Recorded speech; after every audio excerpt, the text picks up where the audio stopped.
الصلاۃ والسلام علیک یا حبیب اللہ، الصلاۃ والسلام علیک یا نبی اللہ،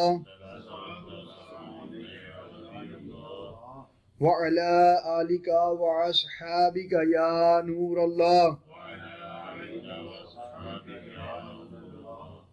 فرمان مصطفیٰ صلی اللہ علیہ وآلہ وسلم، مجھ پر کثرت سے درود پاک پڑھو، بے شک تمہارا مجھ پر درود پاک پڑھنا تمہارے گناہوں کے لیے مغفرت ہے۔ سبحان اللہ، صلو علی الحبیب صلی اللہ تعالی علی محمد صلی اللہ تعالی علیہ وآلہ وسلم۔ فضان سنت، فضان نماز، فضان سنت جلد 3، فضان نماز میں فجر کی نماز کے فضائل عرض کرتا ہوں۔ پڑھتے رہو نماز کے جنت میں جاؤ گے، ہوگا وہ تم پہ فضل کے دیکھے ہی جاؤ گے۔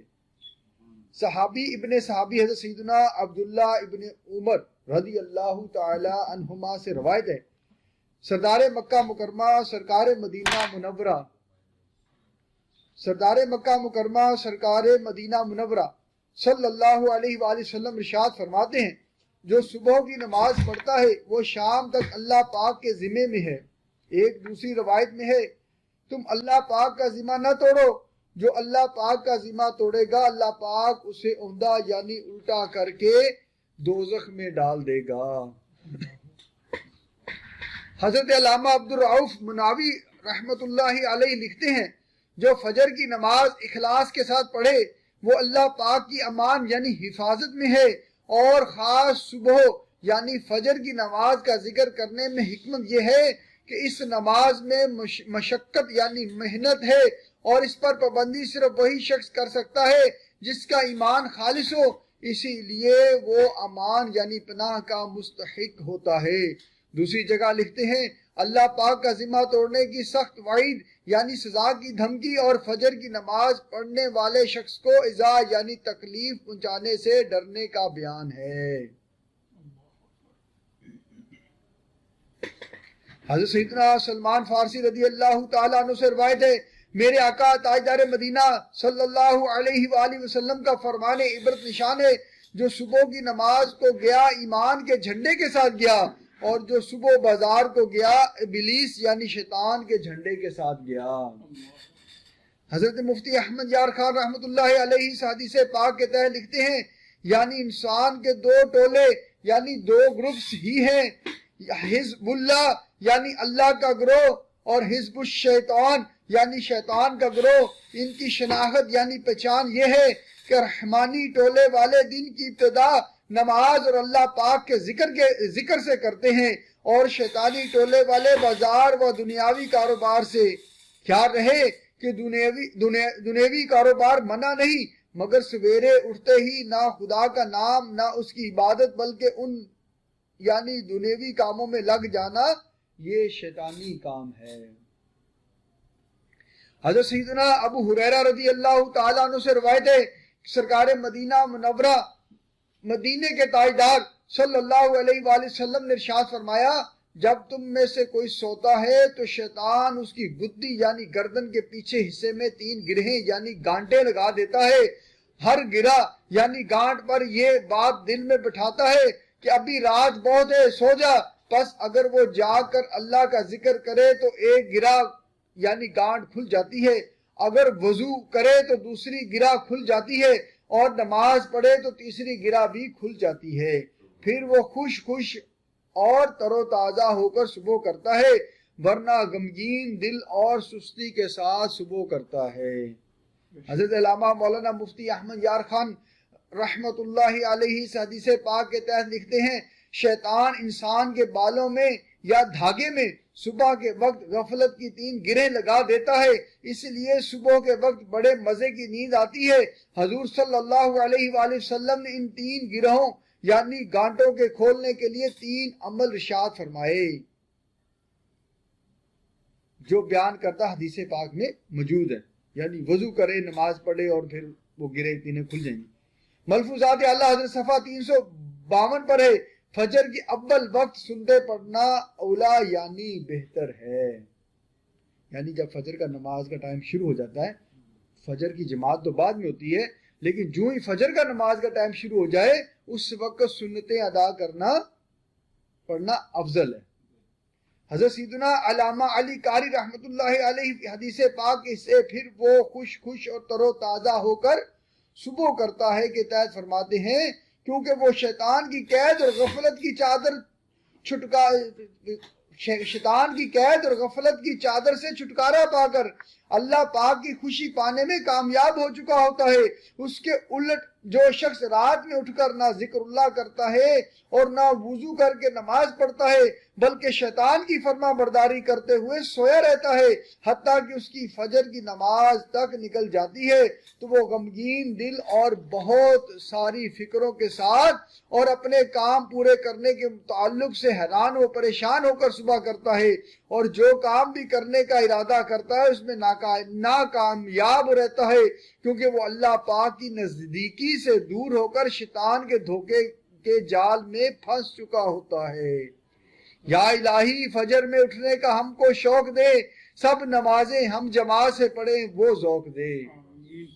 حضرت سیدنا عبداللہ بن مسعود رضی اللہ تعالیٰ عنہ بیان کرتے ہیں کہ بارگاہ رسالت میں ایک شخص کے متعلق ذکر کیا گیا کہ وہ صبح تک سوتا رہا اور نماز کے لیے نہ اٹھا، تو آپ صلی اللہ علیہ وآلہ وسلم نے ارشاد فرمایا اس شخص کے کان میں شیطان نے پیشاب کر دیا ہے. یہ بخاری شریف میں درج ہے. حکیم الامت حضرت مفتی احمد یار خان رحمت اللہ علیہ سے حدیث پاک کے اس سے نماز کے لیے نہ اٹھا کے تحت فرماتے ہیں یعنی نماز تہجد کے لیے یا نماز فجر کے لیے نہ اٹھا. پہلے یعنی تہجد میں نہ اٹھنے والے معنی زیادہ مناسب ہے، کیونکہ صحابہ کرام علیہم الرضوان فجر ہرگز قضا نہ کرتے تھے، اور ممکن ہے یہ کسی منافق کا واقعہ ہو جو فجر میں نہ آتا تھا. معلوم ہوا کہ نماز فجر میں نہ جاگنا بڑی نحوست ہے، نیز کوتاہی کرنے والوں کی شکایت اصلاح کی غرض سے کرنا جائز ہے، غیبت نہیں.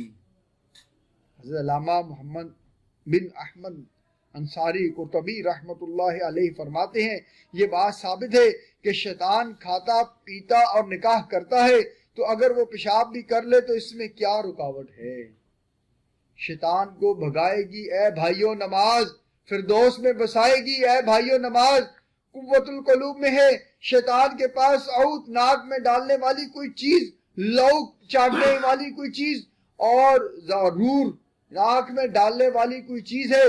جب وہ بندے کی ناک میں سعود ڈالتا ہے تو اس کے اخلاق برے ہو جاتے ہیں، جب لوک چٹاتا ہے تو اس کی زبان برا بولنے والی ہو جاتی ہے، اور جب بندے کی آنکھ میں ضرور ڈالتا ہے تو رات بھر سویا رہتا ہے یہاں تک کہ صبح ہو جاتی ہے. فجر کا وقت ہو گیا، اٹھو اے غلامان مصطفیٰ اٹھو. سبحان اللہ. جو لوگ نماز پڑھنا چاہتے ہیں، نماز فجر تہجد ادا کرنا چاہتے ہیں، اٹھ نہیں پاتے، ان کے لیے ایک نسخہ بھی سن لیں. نماز تہجد یا فجر میں اٹھنے کے لیے سوتے وقت پارہ 16 سورۃ الکہف کی آخری 4 آیتیں پڑھ لیجئے. سورۃ الکہف کی آخری 4 آیتیں پڑھ لیجئے اور نیت کیجئے مجھے اتنے بجے اٹھنا ہے. انشاءاللہ عز و جل آیات مبارکہ پڑھنے کی برکت سے آنکھ کھل جائے گی. اگر شروع میں آنکھ نہ بھی کھلے تو مایوس نہ ہو، وظیفہ جاری رکھیں. انشاءاللہ عز و جل آہستہ آہستہ ترکیب بن ہی جائے گی. حضرت سیدنا عثمان غنی رضی اللہ تعالیٰ عنہ سے روایت ہے کہ رسول اللہ صلی اللہ تعالیٰ علیہ وآلہ وسلم نے ارشاد فرمایا جو نماز عشاء جماعت سے پڑھے گویا یعنی جیسے اس نے آدھی رات قیام کیا، اور جو فجر جماعت سے پڑھے گویا یعنی جیسے اس نے پوری رات قیام کیا. حضرت مفتی احمد یار خان رحمت اللہ علیہ سے حدیث پاک کے تحت فرماتے ہیں اس کے 2 مطلب ہو سکتے ہیں. ایک یہ کہ عشاء کی بعد جماعت نماز کا ثواب آدھی رات کی عبادت کے برابر ہے، اور فجر کی بعد جماعت نماز کا ثواب باقی آدھی رات کی عبادت کے برابر ہے. تو جو یہ دونوں نمازیں جماعت سے پڑھ لے اسے ساری رات عبادت کا ثواب.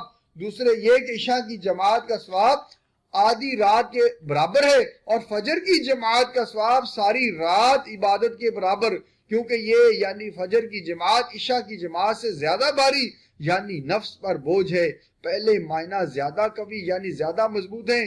جماعت سے مراد تکبیر اولیٰ پانا ہے، جیسا کہ بعض علماء نے فرمایا۔ بہار شریع جلد اول صفحہ 509 پر ہے، پہلی رکعت کا رکوع مل گیا تو تکبیر اولیٰ کی فضیلت پا گیا۔